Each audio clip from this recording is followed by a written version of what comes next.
My name is Walter Riley King,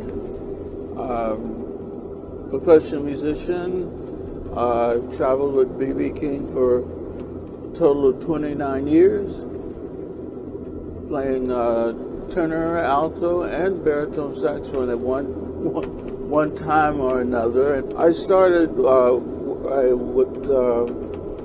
my friends, just like any other, your garage bands and things of that nature, and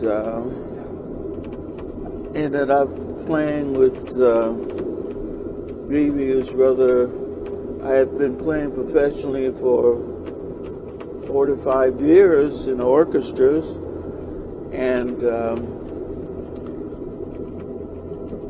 had a contract. The contractor called me and says, Walter, what are you doing Saturday? I said, nothing. And he said, you ever heard of B.B. King? I said, yeah. He said, well, you wouldn't mind playing sax for us on Saturday? I said, no. And so told him what time rehearsal was, like most professional jobs. And I'm there at rehearsal, and then BB's musical director at that time said, like, what are you doing here? I said, I'm working. He said, what? And so when BB got to the stage, he said, what are you doing here? I said, I'm working. I started rather late in high school. I growing up on a farm, didn't have very much loose time, as we call it. So I started in the 9th grade. So a little late for most musicians. Fortunate I had good teachers and lucky to have good mentors and people that cared and was concerned about playing. And I would go to Memphis and listen to the guys play and try to hang out. I was standing in the corner listening a lot of times. In Memphis, you had to play like Junior Walker or either Hank Crawford, all these guys, because these were local heroes as well. So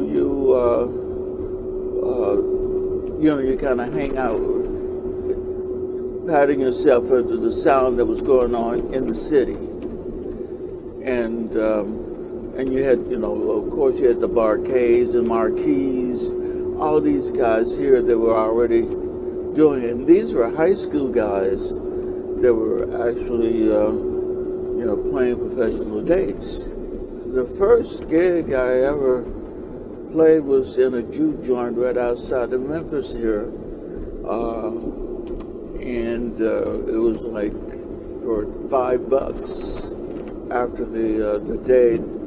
We can go get a bucket of chicken. Not a bucket of chicken. It's the pack of chicken, which was 99 cents, and you get 3 pieces of chicken and a roll and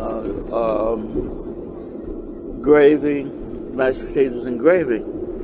I would say the blues is experience that only can be interpreted. Well, I guess can be interpreted by each individual for the moment. That same moment captured later would probably be a much different experience. Only a few months, and it don't take very much. Don't take a long time. I think what is sort of like the shades of the colors is that if you stand in one place long enough, one place, and move slightly to the left, the color change, or slightly to the right of the color change. The choices we make, we hope we try to live with them. But there's nothing wrong with reevaluating the possibilities of other outcomes. I believe that most times we limit ourselves because we get so caught up in what we're doing at the moment and miss opportunities that's along the side. That's, right there beside us. And I think that I wish sometimes that I might have considered a little stronger some things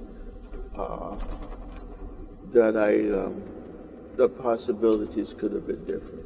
I've always played in integrated bands. When I was in Memphis group, and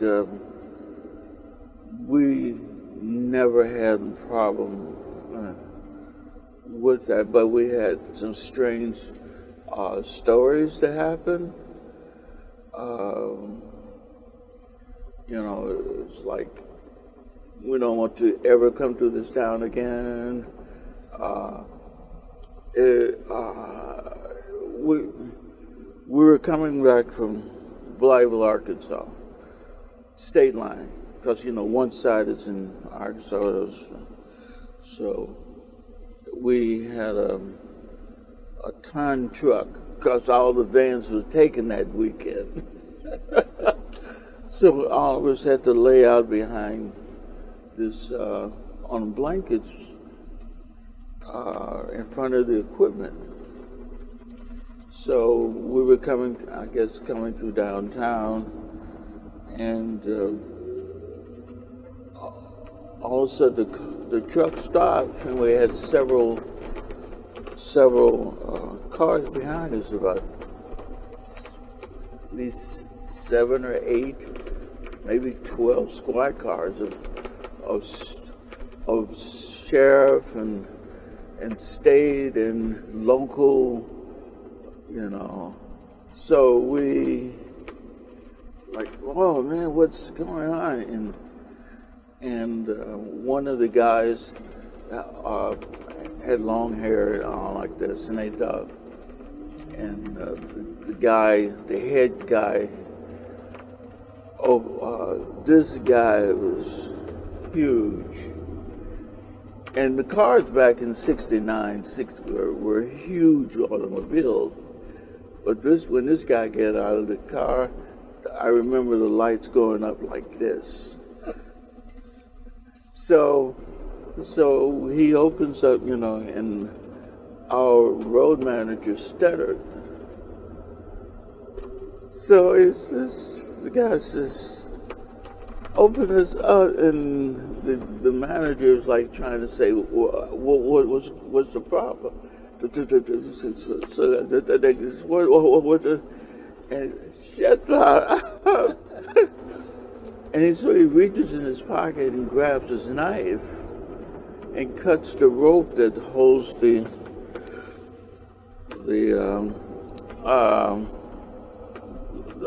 door. Boom. And he pulls the cover off of us to see what, and he saw there was nobody, and he's, they all got together and said, okay, we're going to let you all go this time, but we don't want to ever see you all come through here again. So that was scary. Love your friends and family, but get it in writing. Hopefully what I said makes some sense.